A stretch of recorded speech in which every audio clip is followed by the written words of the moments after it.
ওয়াজিব হয়। আমরা যাকাতের নেসাব বিভিন্ন সময় শুনে থাকি।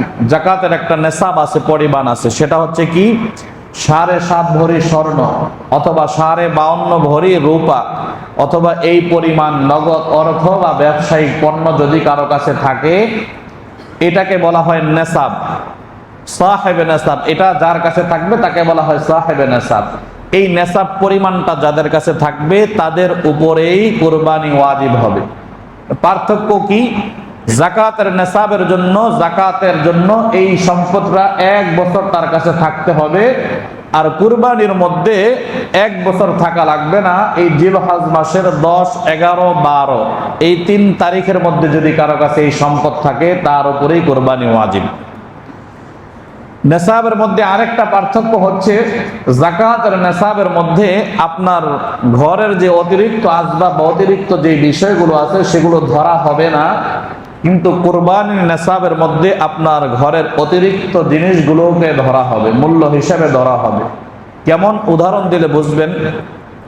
অনেকের ঘরের মধ্যে অনেক অতিরিক্ত আসবাব আছে, কিরকম? সেই আসবাবগুলো বছরেও ব্যবহার হয় না, 2-4 বছরও ব্যবহার হয় না। আছে না অনেকের ঘরে বড় বড় ডেক পাতিল আছে, বড় কোনো অনুষ্ঠান হইলে লাগে, এছাড়া 2-1 বছরও দেখা যায় লাগে না। এগুলো অতিরিক্ত, নিত্য প্রয়োজনীয় না।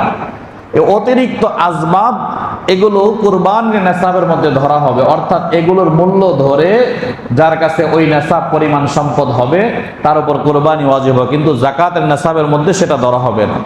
আবার ধরেন 3টা বাড়ি আছে, একটা বাড়ির মধ্যে সে নিজে থাকে, আরেকটা বাড়ির ভাড়া সে নিজে সংসার চালানোর জন্য প্রয়োজন হয়, আর তৃতীয় বাড়িটার ভাড়া তার নিত্য প্রয়োজনীয় অর্থাৎ সংসার চালানোর জন্য প্রয়োজন হয় না।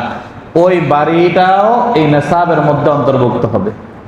সেই হিসেবে অনেকের উপর যাকাত ওয়াজিব, যাকাত ফরজ না হলেও কুরবানি ওয়াজিব হয়ে যায়, কারণ অনেকের ঘরেই অনেক অতিরিক্ত আসবাব আছে যেটা যাকাতের নেসাবের মধ্যে আসবে না, কিন্তু কুরবানির নেসাবের মধ্যে আসবে। আর এই বেলায় ওই অতিরিক্ত আসবাবের ক্ষেত্রে ফুকাহা একরাম লেখেন, আমাদের অনেকের ঘরে বড় বড় দামি টেলিভিশন আছে না, এখন অনেক বড় বড় টেলিভিশন আছে, যে টেলিভিশনগুলোর দামও অনেক বেশি। এই টেলিভিশনের মূল্যটাও এই নেসাবের মধ্যে অন্তর্ভুক্ত হবে, কারণ এটা প্রয়োজনীয় জিনিস না। প্রয়োজনীয় জিনিস নাকি? প্রয়োজনীয় জিনিস না। এটা হচ্ছে কুরবানির নেসাব, এটা একটা গুরুত্বপূর্ণ মাসাল। এরপরে দ্বিতীয়ত হচ্ছে, আমরা কুরবানি অনেকে শরীকে কোরবানি করি, ভাগে কোরবানি করি। ভাগে কোরবানির ক্ষেত্রে কিছু মাসাল আমাদের আগে থেকেই সতর্ক থাকা দরকার, জানা থাকা দরকার। 1 নাম্বার হচ্ছে